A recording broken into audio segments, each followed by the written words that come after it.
Ditemukan konten kasus pornografi anak di Indonesia sebanyak 5.500.000 lebih kasus dalam 4 tahun terakhir. Angka ini sayangnya adalah keempat terbesar di dunia. 48% anak-anak Indonesia mengalami perundungan online, serta 80.000 anak Indonesia di bawah usia 10 tahun terpapar judi online. Setiap malam, ribuan orang tua di Indonesia menghadapi dilema yang sama. Anak-anak mereka tenggelam dalam layar ponsel tanpa batas. Mata yang terpaku pada layar, interaksi keluarga yang semakin menipis, dan kekhawatiran akan dampak buruk dunia maya yang tak terkendali. Bayangkan ini, seorang ibu melihat anaknya duduk terpaku di depan layar ponsel selama berjam-jam. Ia mencoba memanggil, mengajak bicara, bahkan menarik ponselnya sejenak, tapi anak itu malah marah, menangis, bahkan memberontak. Sang ibu pada akhirnya lelah. Ia tak tahu harus bagaimana. Kemana perginya masa-masa di mana anak-anak lebih banyak bermain di luar rumah, bercengkerama dengan keluarga, dan tumbuh dengan sehat, baik fisik maupun mental. Lalu 13 Januari 2025 ketika kami menghadap Presiden Prabowo, hari yang bersejarah dan membuat kami haru sekali Bapak sebagai orang tua. Kami menerima arahan yang jelas dan berani dari Bapak terkait perlunya aturan pelindungan anak di ruang digital yang aman, termasuk dalam kerangka penundaan usia anak untuk mengakses sosial media. Bapak Presiden memperhatikan kondisi saat ini, di mana banyaknya kejahatan terhadap anak. Sementara di sudut lain negeri ini, seorang ayah duduk termenung. Ia membaca berita tentang seorang anak yang kecanduan game online hingga meninggalkan sekolahnya, atau yang lebih buruk lagi, tentang predator digital yang mengintai anak-anak tanpa disadari.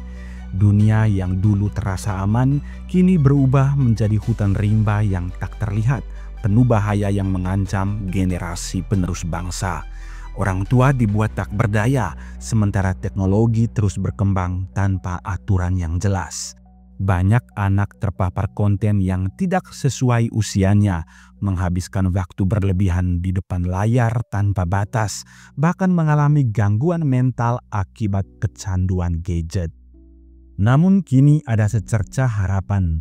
Presiden Prabowo Subianto mengambil langkah berani untuk menjawab kegelisahan para orang tua dengan meresmikan peraturan pemerintah tentang tata kelola penyelenggaraan sistem elektronik dalam perlindungan anak.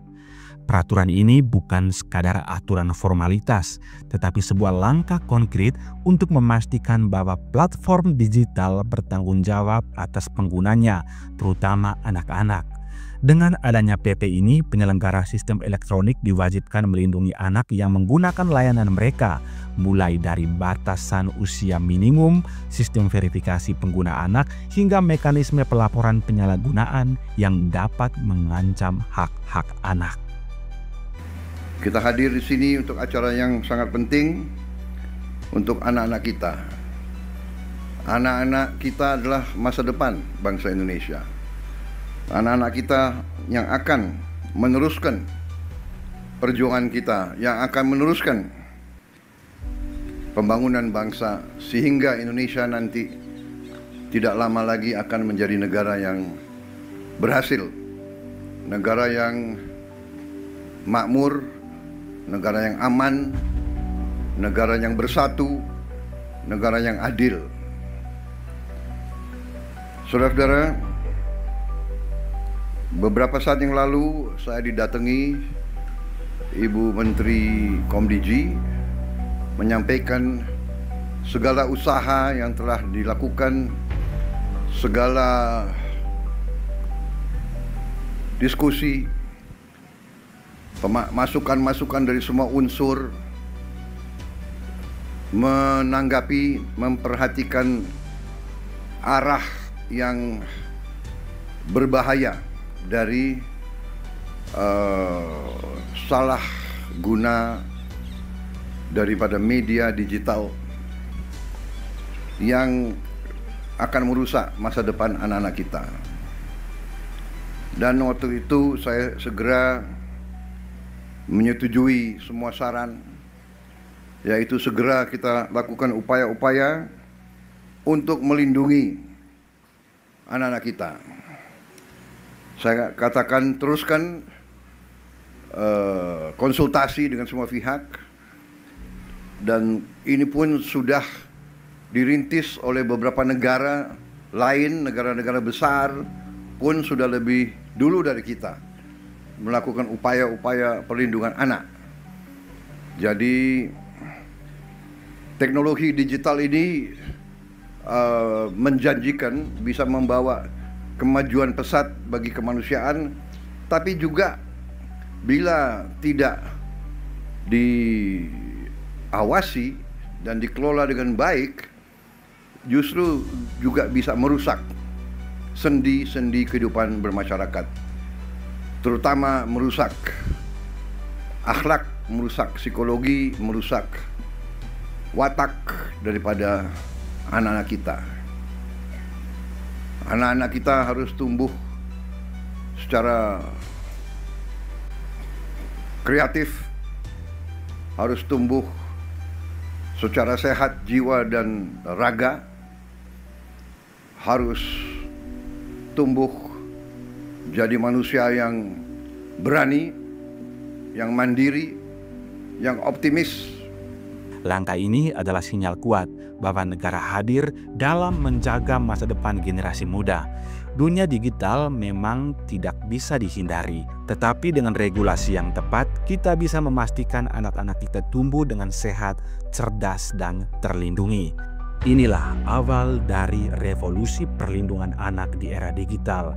Kini bukan hanya orang tua yang berjuang sendirian, tetapi seluruh bangsa bergerak bersama untuk menjaga masa depan generasi penerus. Karena melindungi anak-anak hari ini berarti menjaga Indonesia di esok hari. Inilah saatnya revolusi perlindungan anak era digital dimulai. Saudara-saudara sekalian, semua usaha pemerintah yang saya pimpin adalah untuk memperkuat kehidupan bangsa dari semua segi. Kita ingin membereskan hal-hal yang belum beres. Kita ingin menciptakan pemerintah yang bersih, supaya kekayaan kita, kekayaan alam kita yang begitu besar bisa diurus, bisa dikelola, dan bisa nanti dimanfaatkan untuk anak-anak dan cucu-cucu kita.